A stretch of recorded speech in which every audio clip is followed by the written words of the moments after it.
दोस्तों नमस्कार, आप सभी का मेरे YouTube चैनल रवि जी के व्यू पे फिर से बहुत बहुत स्वागत है। दोस्तों आज है 18 मई और आज मैं फिर आप लोगों के लिए नया करेंट अफेयर के साथ एक वीडियो लेके आया हुआ हूं। तो चलिए दोस्तों शुरू करते हैं, इसलिए आप वीडियो को ध्यान से देखिए और मेरी इस वीडियो के साथ बने रहिए। तो दोस्तों शुरुआत करते हैं पहले क्वेश्चन की ओर। चलिए रुक करते हैं। मैं बताना चाहूँगा दोस्तों, पहला क्वेश्चन है हमारा, राजीव गांधी किसान न्याय योजना किस राज्य ने लॉन्च करने की घोषणा की है, जो कि अभी हाल ही में लॉन्च किया हुआ है, करने की घोषणा किया हुआ है दोस्तों। तो इसका आंसर मैं बताना इस पे ऑप्शन जो दिया हुआ है वो है आंध्र प्रदेश, उत्तर प्रदेश, मध्य प्रदेश और छत्तीसगढ़। तो दोस्तों इसका जो आंसर है मैं बताना चाहूँगा ये नंबर डी है। ठीक है, डी छत्तीसगढ़ इसका आंसर है। तो दोस्तों मैं राजीव गांधी किसान न्याय योजना है क्या, इसके बारे में थोड़ा सा डिस्क्राइब करना चाहूँगा। तो मैं बताना चाहूँगा दोस्तों, यह छत्तीसगढ़ में किसानों के लिए एक योजना है। इस योजना के तहत में खरीफ 2019 में पंजीकृत और उपार्जित रकबे के आधार पर धान, मक्का और गन्ना जो रबी फसल के लिए 10,000 प्रति एकड़ की दर से किसानों को सहायता अनुदान की राशि उनके खाते में हस्तांतरित की जाएगी। ठीक है दोस्तों, अब बात आ रही है छत्तीसगढ़ की। अब देखिए दोस्तों, यहाँ पर बात आ रही है छत्तीसगढ़ की। तो इसके लिए मैं बताना चाहूँगा कि जो छत्तीसगढ़ का गठन है वो 1 नवंबर 2000 पे हुआ था। 1 नवंबर 2000 पे हुआ था। ठीक है दोस्तों, और इसकी राजधानी जो है वो रायपुर है। और साथ ही साथ में इसका जो सीएम है ये भूपेश बघेल जी है और राज्यपाल अनुसुईया उइके जी है। और इसमें जो 28 डिस्ट्रिक्ट है। और साथ ही साथ मैं और बताना चाहूँगा, जो राजकीय पशु है वो जंगली भैंसा है और पक्षी जो है वो पहाड़ी मैना है। ठीक है दोस्तों, पहाड़ी मैना है। अब चलिए दोस्तों मैं दूसरे क्वेश्चन की ओर रुख करता हूँ। किस राज्य ने 16 मई को अपना 45वां राज्य दिवस मनाया? तो दोस्तों इस पे ऑप्शन है अरुणाचल प्रदेश, सिक्किम, नागालैंड और असम। तो मैं बताना चाहूँगा दोस्तों, अभी हाल ही में जो 16 मई को सिक्किम एक ऐसा राज्य है जिसने अपना जो 45वां राज्य दिवस मनाया हुआ है। तो इसका आंसर जो रहेगा दोस्तों, आंसर नंबर बी है, सिक्किम। ठीक है, सिक्किम की बात आती है तो दोस्तों मैं बताना चाहूँगा यहाँ पर इसकी राजधानी गंगटोक है, राज्यपाल गंगा प्रसाद जी है और मुख्यमंत्री प्रेम सिंह तमांग जी है। और साथ ही साथ इस राज्य का जो गठन हुआ था दोस्तों ये 16 मई को हुआ था और 16 मई 1975 को इस राज्य की गठन हुई थी। ठीक है दोस्तों, तो इसको आप याद रखिएगा, ये बहुत ही इंपॉर्टेंट है। अब इसके बाद अगले क्वेश्चन की ओर रुख करते हैं दोस्तों।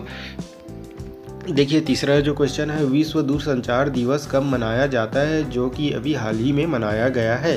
तो आप ये न्यूज़ पे पढ़े भी होंगे दोस्तों कि दूरसंचार जो दिवस है वो अभी मनाया हुआ है।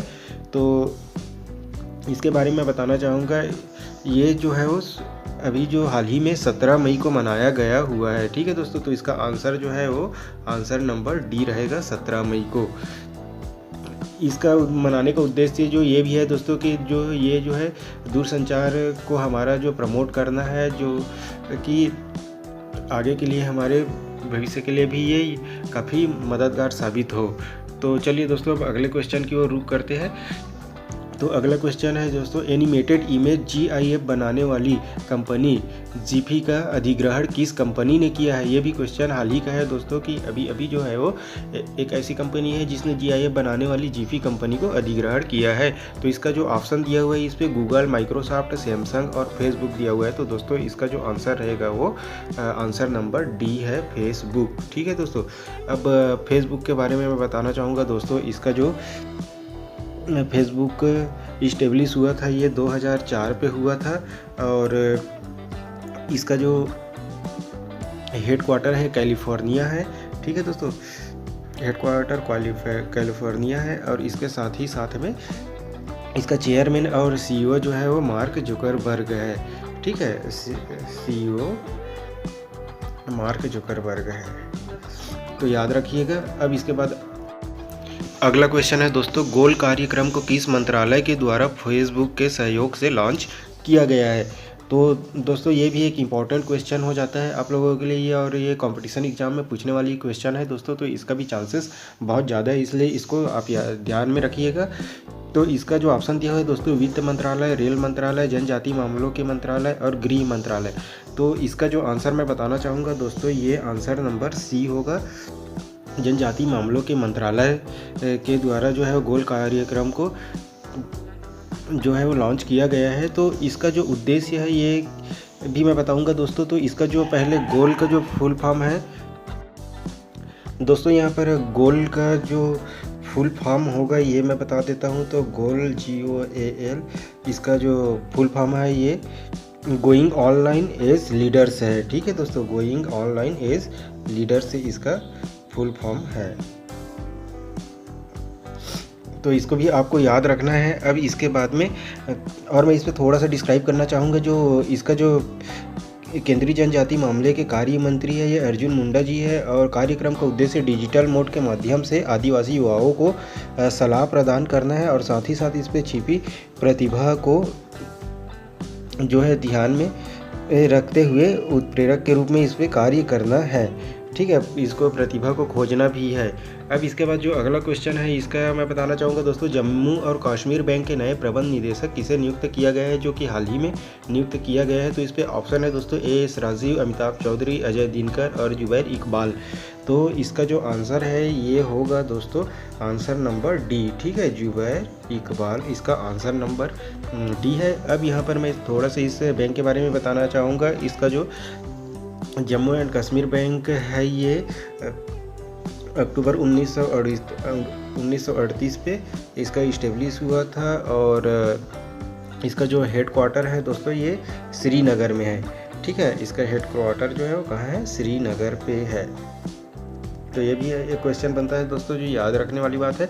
अब इसके बाद अगले क्वेश्चन की ओर रुख करते हैं। तो ये बेरोजगार युवाओं को नौकरी का अवसर प्रदान करने के लिए किस राज्य ने होप पोर्टल लॉन्च किया है। ये भी अभी लॉन्च हुआ है दोस्तों होप पोर्टल। तो इसके बारे में आपने सुने होंगे। तो इसका जो ऑप्शन है ये छत्तीसगढ़, उत्तर प्रदेश, मध्य प्रदेश और उत्तराखंड दिखा रहा है।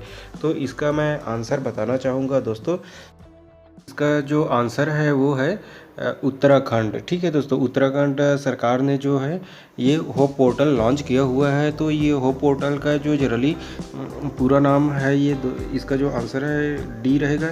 ठीक है दोस्तों, और इसका जो पूरा नाम होगा, होप को पूरा नाम मैं बता देता हूँ, ये हेल्पिंग आउट पीपल एवरीवेयर। ठीक है, तो ये आपको याद रखना है। और इसके साथ ही साथ मैं इसे पोर्टल का जो किस उद्देश्य से बनाया गया है ये मैं बताना चाहूँगा। तो यह राज्य के कुशल अकुशल युवाओं का डेटाबेस बनाने व उसके आधार पर रोजगार स्वरोजगार के लिए अवसर उपलब्ध करवाने के मकसद से मुख्यमंत्री के द्वारा यह पोर्टल लॉन्च किया गया है। और जो मुख्यमंत्री जी है उत्तराखंड के वो है त्रिवेंद्र सिंह रावत जी है। ठीक है दोस्तों, और साथ ही साथ उत्तराखंड जो है वो देश का जो 27वां राज्य है वो गठित हुआ था। अब इसके बाद आगे जो क्वेश्चन है इससे रुक करते हैं दोस्तों। तो प्रवासी राहत मित्र ऐप लॉन्च किस राज्य के द्वारा किया गया है। इसमें जो ऑप्शन दिया हुआ है दोस्तों, इस पे बहुत सारे ऑप्शन दिया हुआ है, जैसे कि दिल्ली, छत्तीसगढ़, राजस्थान और उत्तर प्रदेश है। तो मैं इसके बारे में बताना चाहूँगा दोस्तों, इस पे भी है। इसका जो आंसर होगा ये आंसर नंबर डी है, उत्तर प्रदेश है। ठीक है, तो ये आपको याद रखना है, बहुत ही ये इम्पोर्टेंट क्वेश्चन है। और दोस्तों इस ऐप का उद्देश्य जो है कि यूपी की सरकार ने प्रवासी कामगारों की मदद के लिए इस ऐप को लॉन्च किया है, जो किसी देश के अन्य हिस्सों से लॉकडाउन के दौरान लौट रहे हैं। तो इसका उद्देश्य श्रमिकों को सरकारी कार्यक्रम का लाभ, आजीविका और रोजगार प्रदान करने के साथ ही कौशल की भी उस पर एक निगरानी करना है। ठीक है दोस्तों, तो ये भी क्वेश्चन इंपॉर्टेंट हो जाता है आप लोगों के लिए। अब इसके बाद अगले क्वेश्चन की ओर मैं रुख करता हूँ। कोरोना वायरस का नाम किस भाषा से उत्पन्न हुआ है। आप जानते भी होंगे दोस्तों, ये क्वेश्चन जो है आपने पढ़े भी होंगे, क्योंकि ये हमेशा न्यूज़पेपर पे या न्यूज़ पे आया हुआ है, न्यूज़ चैनल पे आया हुआ है। तो इसका जो आंसर है मैं बताना चाहूँगा, इसमें से आंसर नंबर डी है, लैटिन भाषा से इसकी उत्पत्ति हुई है। अब लैटिन भाषा के बारे में भी थोड़ा सा जान लेते हैं दोस्तों। यह प्राचीन रोम साम्राज्य और प्राचीन जो रोमन धर्म की राजभाषा थी, और साथ ही साथ यह एक शास्त्रीय भाषा भी है, संस्कृत की तरह ही है यह, और जिससे ये बहुत ही मेल खाती है संस्कृत भाषा से। ठीक है दोस्तों, अब इसके बाद अगला क्वेश्चन है, मैं बताना चाहूँगा दोस्तों, हाल ही में जो कोरोना वायरस के खतरे को देखते हुए किस संस्था ने बायोसूट तैयार किया हुआ है।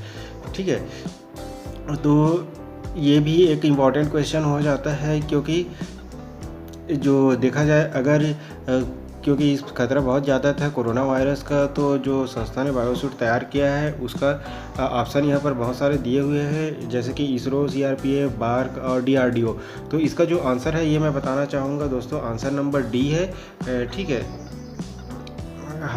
डी आंसर नंबर है इसका, DRDO। अब DRDO जो है एक ऐसा संस्था है जिसके बारे में मैं थोड़ा सा बता देता हूँ। ठीक है, तो DRDO का पूरा नाम जो होता है defence research and development organisation है। इसका जो स्थापना है ये हुआ था 1958 में हुआ था दोस्तों, और इसका जो मुख्यालय है ये नई दिल्ली में है। ठीक है, इसका मुख्यालय जो न्यू दिल्ली पे है। अभी इसके साथ ही साथ में ये भी बता देता हूँ कि इसका जो चेयरमैन है वो डॉक्टर जी सतीश रेड्डी जी है, और इस पे DRDO पे 30,000 के आसपास एम्प्लॉई है, जिसमें 5,000 साइंटिस्ट है। और साथ ही साथ इसका जो पेरेंट एजेंसी है, DRDO का जो पेरेंट एजेंसी है ये है मिनिस्ट्री ऑफ डिफेंस है। ठीक है दोस्तों, मिनिस्ट्री ऑफ डिफेंस है इसका जो पेरेंट एजेंसी। तो दोस्तों मैं आशा करता हूँ मेरा ये वीडियो आपको पसंद आया होगा दोस्तों, क्योंकि मैंने ऐसे महत्वपूर्ण सवालों को लेके आया हुआ था जो आप लोगों के लिए काफ़ी यूज़फुल हो। और दोस्तों मैं एक रिक्वेस्ट करूँगा कि जो जितने भी न्यू जो व्यूअर होंगे वो मेरे इस चैनल को सब्सक्राइब नहीं किए होंगे, प्लीज़ सब्सक्राइब कीजिए और बेल आइकन पे क्लिक ज़रूर कीजिएगा, ताकि नए नए वीडियो का जो है नोटिफिकेशन जाता रहे। मैं पर डे नए नए वीडियो आप लोगों के लिए लाता रहूँगा दोस्तों, जो आप लोगों के लिए काफ़ी इम्पॉर्टेंट होगा। तो इसी के साथ दोस्तों थैंक यू, जय हिंद, जय भारत।